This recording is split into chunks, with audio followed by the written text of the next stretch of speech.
my name's Andrew, and my game name is called Cheeky Knights.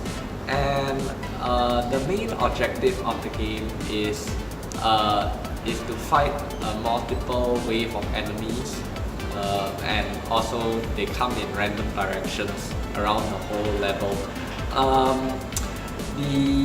After killing 3 or 5 enemies, it is random. You will get a boss map which have a huge amount of health. Why people should actually like my game? Basically, I just want the players to have fun by actually telling me what is wrong with the game, so I can improve it in the near future, which is like in the next update.